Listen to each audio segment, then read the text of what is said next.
श्री स्वामी समर्थ. मी काजल या व्हिडिओमध्ये तुम्हाला मकर संक्रांतीची अचूक माहिती शेअर करणार आहे.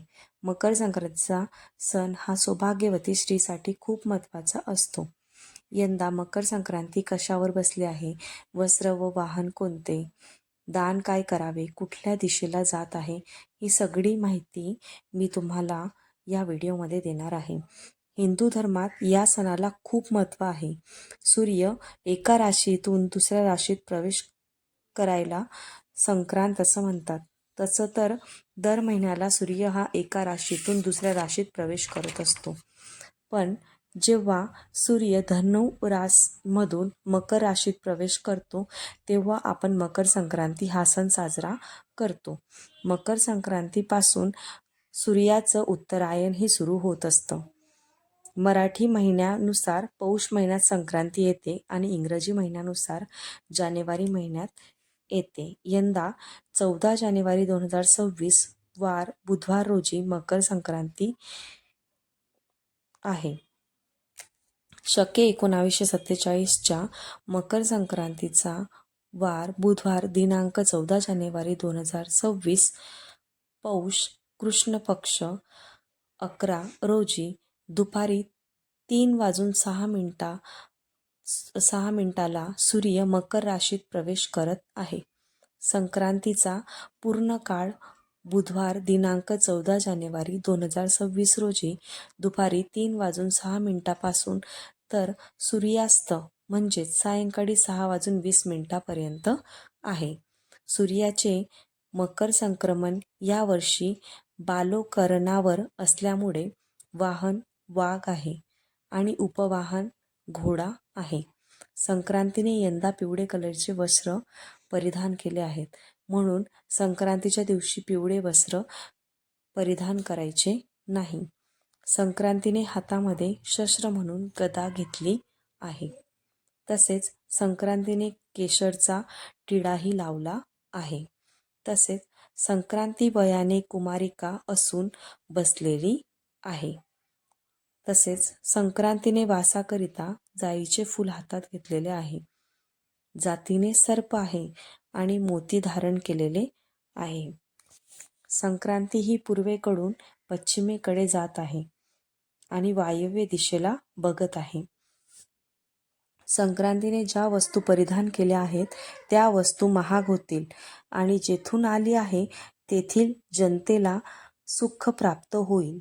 यंदा संक्रांतीचा पूर्व काळ कोणकोणत्या वस्तू दान द्यायच्या आहेत मी तुम्हाला सांगणार आहे. तुम्ही नवीन भांडे, गाईला चारा, अन्नदान, पात्रदान, गुळ तीळ, सोनं, गायवस्त्र, घोडा यथाशक्ती आपल्याला दान द्यायचे आहे ते आपण दान देऊ शकतो. तसेच काय वज्र कामे आहेत. यात दात घासणे हे वज्र आहे. आता तुम्हाला असं वाटेल की दात न घासताना लोक कसे राहू शकतात, तर तुम्ही कडुलिंबाच्या काडीने सुद्धा दात घासण्याचा प्रयत्न करू शकतात.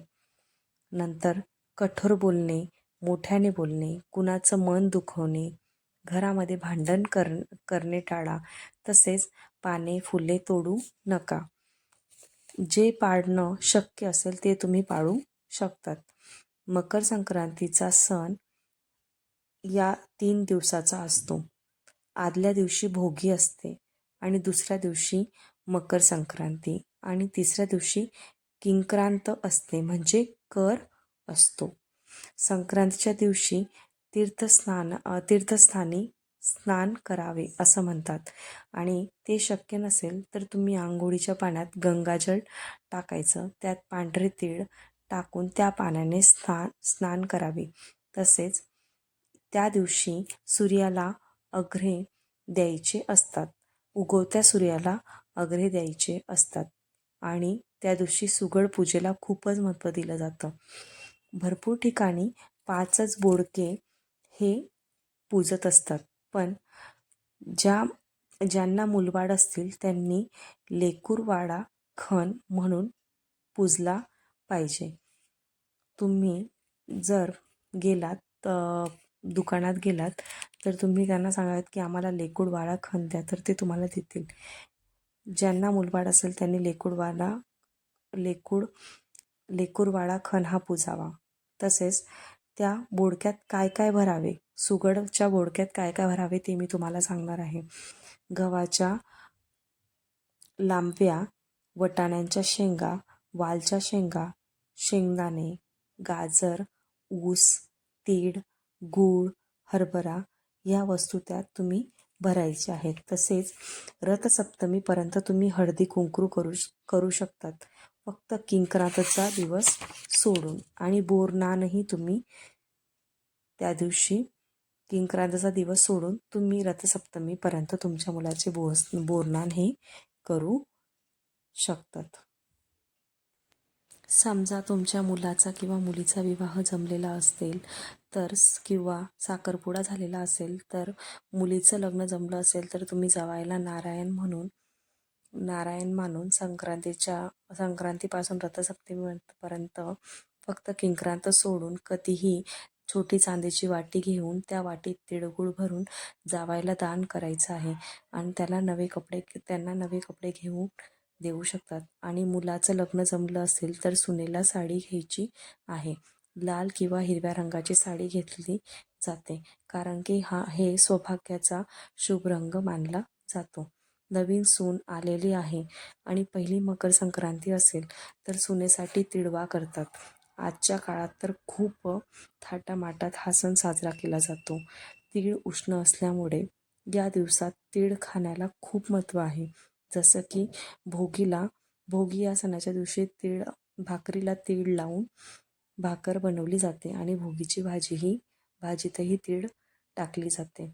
तसेच तुमचा नातू किंवा मुलगा किंवा मुलगी 5 किंवा 7 वर्षापर्यंत तुम्ही त्यांचं संक्रांतीपासून रथसप्तमीपर्यंत बोरनान करू शकतात.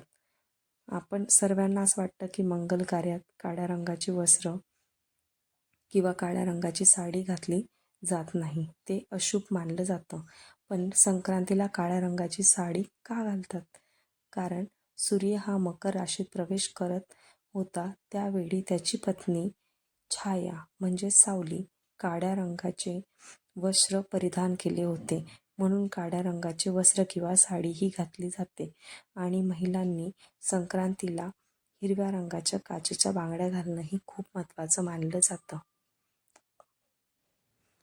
अजून अशा माहितींसाठी व्हिडिओला लाईक करा आणि शेअर करा आणि चॅनलला सबस्क्राईब देखील करा.